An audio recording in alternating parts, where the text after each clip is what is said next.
ఈ రోజు నెలకొని ఉందండి. అవును వంశీ గారు, ఎగ్జాక్ట్లీ కిరణ్ గారు చెప్పినట్టు ఇప్పుడు సునీల్ గారికి కూడా చాలా మంచి పేరుంది నక్సలిజం కానీ లేకపోతే రౌడీయిజానికి కానీ ఫ్యాక్షనిజానికి కానీ. పోలీసిజం అంటే ఏంటి అని రుచి చూపించిన వ్యక్తి ఇంతవరకు ఎవరూ లేరేమో అన్న విధంగా సునీల్ ఉండే. అంటే దమ్ము ధైర్యం నేత, నిజాయితీ నీతి నిజాయితీ లాంటి వారికి ప్రాణం పోస్తే ఆయనే ఒక రూపమే, ఆయన రూపమే కనిపిస్తుంది. అలాంటి పోలీస్ అన్న ఇప్పుడు ప్రభావతికి ఎలాంటి పేరుందో సునీల్కి కూడా అలాంటి పేరుంది. బట్ ఈరోజు చాలా అన్యాయంగా వైసీపీ హయాంలో ఉండి, అంటే ప్రైవేటు సైన్యంలా అప్పుడు అధికారంలో ఉన్నప్పుడు ప్రైవేట్ సైన్యంలాగా పనిచేసి, అంటే ఒకవేళ విపక్ష నేతలను అలా మనం వేధిస్తే కనుక ఒక డీజీ పోస్టు పదవి పొందొచ్చు అన్న దాంట్లో మాత్రమే ఇలాంటి తప్పులు చేశారు అనుకోవచ్చా వీళ్ళందరూ కూడా? బట్ అప్పుడు తప్పులు చేశారు, బట్ ఇప్పుడు ఎవిడెన్స్తో సహా దొరికిపోయారు కదా. ఇప్పుడు సునీల్ కుమార్ గారు గాని ప్రభావతి గారు గాని మంచి పేరుంది, మంచి పనులు చేశారు, వాళ్ళు ఏదో ప్రూవ్ చేసుకున్నారు, వాళ్ళ క్యాలిబరు అంతా బాగుంది. ఇక్కడ సావాస దోషం 2019 నుంచి 2024 వరకు వారు చేసిన సావాస దోషం వల్లే ఈ రోజు వాళ్ళ క్యాలిబర్ తగ్గింది. ఈ రోజు వాళ్ళ కెపాసిటీని ఏ దశలో ఎంత పాజిటివ్ గా వాడుకోవాలో అలా కాకుండా అక్రమాలకు, అన్యాయ అరెస్టులకు వాడుకున్నారు. అందుకనే ఈ రోజు వారు ఇన్ని సమస్యలు ఎదుర్కొంటున్నారు, జైలు పాలు కావాల్సి వచ్చింది. ఆంధ్ర రాష్ట్ర ప్రజలు కూడా ఇవంతా గమనించారు. అందుకనే అంత క్లియర్ మ్యాండేట్ ఇచ్చారు. 11 సీట్లకి ఈ రోజు వైఎస్ఆర్సీపీ పడిపోయిందంటే దానికి కారణం ఆ హయాంలో, ఆ పాలనలో వాళ్ళు ఏకపక్షంగా ఏ విధంగా వ్యవస్థలను వాడుకుని అక్రమ అరెస్టులు, ఎవరికి సరైన ఆధారాలు చెప్పకుండా అరెస్ట్ చేసిన తర్వాత ఏ కారణంతో అరెస్ట్ చేస్తున్నారు, ఏ పోలీస్ స్టేషన్ తరలిస్తున్నారు, ఎటువంటి ప్రాథమిక సమాచారం కూడా ఈవెన్ కుటుంబ సభ్యులకు కూడా ఇవ్వకుండా 2-3 రోజుల తర్వాత ఎత్తుక్కోవాలి వాళ్ళు పలానా పోలీస్ స్టేషన్ లో చేర్చారు అని. అప్పటి వరకు కుటుంబ సభ్యులకు గాని, పార్టీ శ్రేణులకు గాని ప్రతి ఒక్కరికి కాలరాత్రే. ఈ విధంగా జరిగిన పరిస్థితులంతా ఆంధ్ర రాష్ట్ర ప్రజలు గమనించారు కాబట్టి ఆ రోజు పవన్ కళ్యాణ్ గారు కూడా ఒక్కటే చెప్పారు బహిరంగ సభల్లో, ఏదో ఒక రోజు వస్తుంది, ఆ వచ్చిన రోజు ఎవడైతే అక్రమాలు చేస్తున్నారో, అన్యాయాలు చేస్తున్నారో మీ అందరినీ చమడాలు ఒలిపిస్తాను ఆ రోజు అని చెప్పి ఆయన బహిరంగ సభలో కూడా చెప్పడం జరిగింది. అదే విధంగా ఆంధ్ర రాష్ట్ర ప్రజలు కూడా ఉవ్వెత్తున ఓటు వేసి క్లియర్ మ్యాండేట్ ఇచ్చారు. ఈ రోజు కరెక్ట్ గా ఒక 4 నెలల ముందు కూడా ఒక బహిరంగ సభలో పవన్ కళ్యాణ్ గారు మాట్లాడుతూ ఎందుకని అరెస్టులు చేయటం లేదు, ఎందుకని తప్పు చేసిన వాళ్ళ మీద చర్యలు తీసుకోవటం లేదు, క్లియర్ గా వాళ్ళు మీడియా ముందరకు వచ్చి అసభ్య పదజాలంతో మాట్లాడుతున్నా కూడా ఎందుకని జాప్యం జరుగుతుంది అంటున్నారు. ఈ రోజు టీడీపీ సోదరులు చెప్పినట్టుగా అధికారులు వాళ్ళు మేనేజ్ చేసుకుంటారండి. వాళ్ళలో వాళ్ళు ఎంత కాదన్నా అంతా ఇంత సహకరించుకుంటారు, కొంచెం జాప్యం జరిగే అవకాశం ఉండే విధంగా మేనేజ్ చేసుకుంటుంటారు. కానీ ఈ ప్రభుత్వంలో ఆ అవకాశం ఏ అధికారికి ఉండదు. తప్పు చేసిన ఏ అధికారినైనా ఖచ్చితంగా వాళ్ళు శిక్షార్హులు, వాళ్ళ మీద విచారణ జరుగుతుంది, వాళ్ళని వెనకేసుకొచ్చిన వాళ్ళని కూడా లోపల వేయడం జరుగుతుంది. ఆ విధంగా కూటమి ప్రభుత్వం ముందుకు పోతుందనే ఆంధ్ర రాష్ట్ర ప్రజలు ఇంత క్లియర్ మ్యాండేట్ మనకి ఇచ్చారు.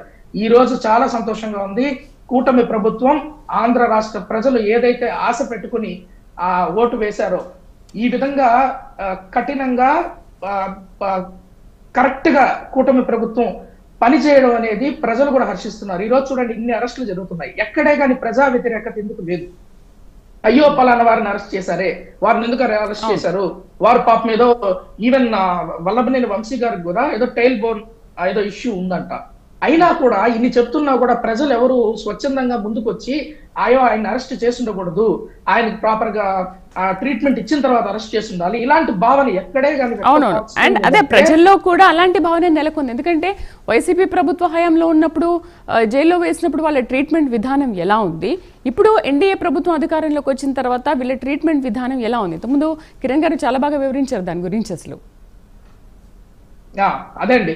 సో ఇక్కడ ఎక్కడే కానివ్వండి, ఇక్కడ వాళ్ళు చేసిన తప్పులకి చట్టపరంగా వాళ్ళకు జరగాల్సిన శిక్షలు వాళ్ళకు వస్తాయి. అంతేగాని వాళ్ళని మనం కొట్టాల్సిన, తిట్టాల్సిన అవసరం ఏమీ లేదండి. వారు చేసిన తప్పులు ఈ రోజు వాళ్ళు అనుభవిస్తున్నారు. ఈ విధంగా మనం అరెస్టులు చేయకపోతే భవిష్యత్తులో చాలా ప్రమాదకరమైన ఏమైనా చేయొచ్చు. ప్రభుత్వ అధికారులు అండ ఉంటే ఎంతైనా విర్రవేయచ్చు, నిబంధనలకు విరుద్ధంగా ఏమైనా చేయొచ్చు. వాళ్ళు మనల్ని సపోర్ట్ చేస్తారు. మహా అంటే ఏముంది, ఒక 3 ఏళ్లు సస్పెండ్ చేస్తారా? సస్పెండ్ చేస్తే ఏముంది, పోతాం, ఇంకో ఊరు పోతాం, హైదరాబాద్ కు పోతాం, లేదంటే చెన్నై, బెంగళూరులో ఉంటాం. మళ్ళా మన గవర్నమెంట్ మన పవర్ లోకి వచ్చిన తర్వాత మళ్ళా రాజాలాగా మనం గవర్నమెంట్ లోకి వస్తాం. అంతకంటే ఉన్నతమైన పదవుల్లో మన అధినేతను మనం పెట్టుకుంటారు, మనం ఇష్టారాజ్యంగా మళ్ళీ చెలరైపోవచ్చు. ఈ విధమైన భావజాలం కొంతమంది అధికారుల్లో, కొన్ని ప్రభుత్వాల పనితీరు వల్ల వచ్చిందండి. ఈ పనితీరు, ఈ భావజాలం అధికారుల్లో మారాలి. నేను ఏ అధికారిని తప్పు పట్టట్లేదండి. ఐఏఎస్, ఐపీఎస్ అధికారులు చాలా ఉన్నతమైన విద్య చదివి వాళ్ళు ఎంతో కష్టపడి మెరిట్ లో మంచి మంచి ర్యాంకులు తెచ్చుకొని వాళ్ళ క్యారెక్టర్, క్యాలిబర్ అన్ని తెలిసిన విషయమే. అలాంటి వారు కేవలం కొంతమంది రాజకీయ నాయకులు సరైన రీతిలో వాళ్ళని పరిపాలన డైవర్ట్ చేయకపోవడం వల్ల వచ్చిన ఇబ్బందులండి. ఇకనైనా అధికారులు అర్థం చేసుకోవాలి. ఏదైనా ఒక చర్య తీసుకోమన్నప్పుడు, ఏదైనా ఒక అరెస్ట్లు చేయమన్నప్పుడు మనం ప్రాసెస్ ప్రకారం, సిస్టమ్ ప్రకారం, ప్రోటోకాల్ ప్రకారం మనం వెళ్తున్నామా లేదా? వెళ్ళకపోతే ఖచ్చితంగా ఇవన్నీ వాళ్ళకే తలకు చుట్టుకుంటుందండి. ఈ రోజు ఆంధ్ర రాష్ట్రంలో జరుగుతుంది కూడా అదే.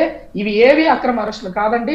వారు చేసిన పాపానికి ఈ రోజు వాళ్ళు ప్రాయశ్చిత్తం చేసుకుంటున్నారు తప్ప మరి ఇంకేది కాదండి. రైట్ సుబ్బారావు గారు, సార్ ఇప్పుడు సునీల్ కుమార్ ఇంట్రాగేషన్ ఉంటుందని అంటున్నారు. నెక్స్ట్ A2, A4 అని కూడా మాట్లాడుతున్నారు. A2 సీతారామాంజనేయులు అండ్ A4 మాజీ సీఎం వైఎస్ జగన్మోహన్ రెడ్డి. ఏంటి ఇప్పుడు నెక్స్ట్ విచారణ తర్వాత అరెస్ట్ల పర్వం కొనసాగించవచ్చు అని అంటారా? ఎందుకంటే పోసాని కృష్ణమురళి కావచ్చు, వంశీ కావచ్చు, ఇప్పుడు ఐపీఎస్ల పతాక స్థాయి దాకా ఈ అరెస్ట్ల పర్వం విచారణ కొనసాగుతుంది అంటే ఖచ్చితంగా అరెస్టులు ఉంటాయి అనుకోవచ్చా A4 విషయంలో? ఒకటి మేడం గారు, ఎందుకంటే రఘురామకృష్ణరాజు గారి మీద చేసినటువంటి ఆ దాడి, హత్యాయత్నం కస్టోడియల్ టార్చర్ పట్ల కఠినంగా వ్యవహరించండి. చట్టాన్ని రక్షించవలసిన వారు చట్టభక్షకులుగా మారితే వారి పట్ల కఠినంగా ఉండాలని సుప్రీంకోర్టు అనేక తీర్పుల్లో చెప్పింది. బెయిల్ విషయంలో కూడా బెయిల్ ఇవ్వద్దని చెప్పేసి కామెంట్ రాసిన సంఘటన మనం చూసాం. అంతేకాదండి, గత 5 సంవత్సరాల కాలంలో ఆంధ్రప్రదేశ్ హైకోర్టు కూడా చాలా స్పష్టంగా చెప్పింది కదా, అయా కాకీలు మీరు ప్రజలకు జవాబుదారీగా ఉండాలి, అలా కాదు మీరు రాజకీయ నాయకులకి క్రియాశీల కార్యకర్తలాగా పనిచేస్తానంటే కాకీ డ్రెస్ తీసేసి కద్దర్ డ్రెస్ వేసుకోమని చెప్పింది కదా. డీజీపీ లాంటి వాళ్ళని కోర్టుకు పిలిచేసి చంద్రబాబు నాయుడు గారిని 151 అనే పేరుతో అక్రమంగా అరెస్ట్ చేశారు విశాఖపట్నంలో. 151 అంటే ఏంటో తెలుసా, ఏ సందర్భంలో దాన్ని ఉపయోగించాలో తెలుసా అని డీజీపీని కోర్టుకు పిలిచి కోర్టులో చదివించిన సంఘటన చూసాం కదా. అంతేకాకుండా ప్రజల యొక్క హక్కులు హరించి వేస్తామన్నారు. ఎవరిని ఎక్కడికి తీసుకెళ్తున్నారో తెలియటం లేదు. హెబియస్ కార్పస్ పిటిషన్లు పెడితే పిటిషన్లు పడిన తర్వాత వాళ్ళని విడుదల చేస్తామన్నారు. ఈ విధంగా ప్రజల యొక్క హక్కులను పరిరక్షించడానికి మా శక్తి సామర్థ్యాలు చాలటం లేదని న్యాయమూర్తి ఆవేదన చెందిన సంఘటన మనం చూసాం కదా. కాబట్టి ఇక్కడ ఒకటి మేడం గారు ఏమన్నారు, ఇది రెడ్ బుక్ అంటున్నారు. అసలు రెడ్ బుక్కే కనుక నిజంగా ఓపెన్ చేసి అమలు చేస్తే వీళ్ళెవరో బయట ఉండరు, జైళ్ళని నిండిపోతే కొత్త జైలు కన్స్ట్రక్షన్ చేసుకోవాలి. ఇప్పటి వరకు జరిగింది, పిత్త పరికల్ని అరెస్ట్ చేశారు, స్వరచాపలు ఉన్నాయి, ఆ స్వరచాపల్ని పట్టుకోవాలి, దానికి కావలసిన విచారణ సంస్థలు వాటి మీద కేంద్రీకరించాలి.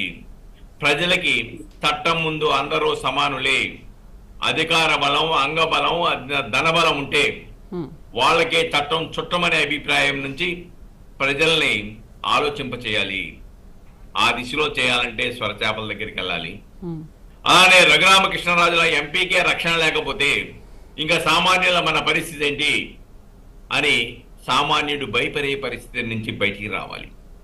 అంటే డెఫినెట్గా రఘురామకృష్ణరాజు గారి యొక్క కేసులో ఏదైతే పెద్ద తలకాయలు ఉన్నాయో, త్వరచాపలు ఉన్నాయో, వెనకొండి స్క్రిప్ట్ రాయించిన వాళ్ళు ఎవరో, లేదంటే వెనకించి దాన్ని ప్రోత్సహించిన వాళ్ళు ఎవరో, ఇవన్నీ కూడా టెక్నికల్ ఎవిడెన్స్ ఆధారంగా, అది గూగుల్ టేక్అవుట్ తీసుకుంటారా, టవర్ లొకేషన్ తీసుకుంటారా, కాల్ డేటా రికార్డ్ తీసుకుంటారా, ఈ సమాచారాన్ని సేకరించి ఆ దిశలో త్వరితగతిన విచారణ జరగాలి.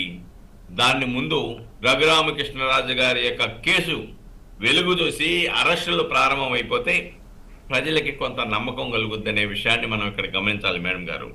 సార్ ఒకవేళ ఇప్పుడు స్క్రిప్ట్ చదివిన వాళ్ళు కాకుండా స్క్రిప్ట్ అందించిన వాళ్ళకు కూడా శిక్ష పడే ఛాన్సెస్ ఉంటాయని అంటున్నారు. మరి ఏంటి A4 జగన్మోహన్ రెడ్డి ఉన్నారు, ఒకవేళ అరెస్ట్ చేస్తే జరిగే పరిణామాలు ఏంటి, ఎలా ఉండబోతాయి అంటారు? ఒకటి మేడం గారు, చట్టం నేరం చేసినప్పుడు నేరం చేసిన వాడికి ఎంత శిక్ష పడుతుందో, నేరాన్ని ప్రోత్సహించిన వాడు, నేరాన్ని ప్రేరేపించిన వాడు, వాళ్ళు కూడా ముద్దాయిలే, వాళ్ళకి చట్ట ప్రకారం అదే శిక్ష పడుద్ది అనే విషయాన్ని ఇక్కడ మనం గమనించాలి. తప్పించుకునే అవకాశాలు ఏమి ఉండవు. కాబట్టి ఇక్కడ వ్యవస్థీకృత నేరాలలాగా మారిపోయినాయి ఇవి. సోషల్ మీడియా ప్రజలకు వాళ్ళు ఏం చెబుతున్నారు, భావ వ్యక్తీకరణ స్వేచ్ఛ అంటున్నారు. చాలా హాస్యాస్పదం. భావ వ్యక్తీకరణ అంటే బూతులు తిడతాం కాదు, ఆడవాళ్ళ శీలాలను తగ్గించడం కాదు, నాయకుల యొక్క పుట్టుకలను ప్రశ్నించడం కాదు, లేకుంటే ఆడబిడ్డలను మైనర్గా ఉన్న ఆడబిడ్డలను బెదిరించడం కాదు.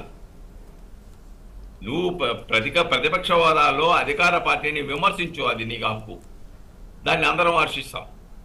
ప్రభుత్వాలు తప్పు చేస్తే ప్రభుత్వాలు తప్పు చేస్తున్నాయని తప్ప వ్యక్తిత్వ హననానికి, కుటుంబాలను వీధులు లాగే పరిస్థితి, కుటుంబ సభ్యులు బాధపడే పరిస్థితికి, అసలు మనుషులు వినకూడనటువంటి భాషను వాడే పద్ధతిని ఫుల్ స్టాప్ పెట్టాలి. దానికి ఫుల్ స్టాప్ పెట్టకపోతే ప్రజాస్వామ్య హక్కులే కాదు, హననానికి అద్దు అదుపు లేకుండా పోతుంది. ఆ అద్దు అదుపు నుంచి ఇంకా అది వెర్రితాళ్ళు వేసేసి వింత పోకళ్ళు చేస్తుంది అనేది సోషల్ మీడియా గత 4-5 సంవత్సరాల్లో వ్యవహరించిన తీరు మనకి స్పష్టంగా కనబడుతుంది. మేడం గారు, కిరణ్ గారు ఏమైనా చెప్పాలనుకుంటున్నారా?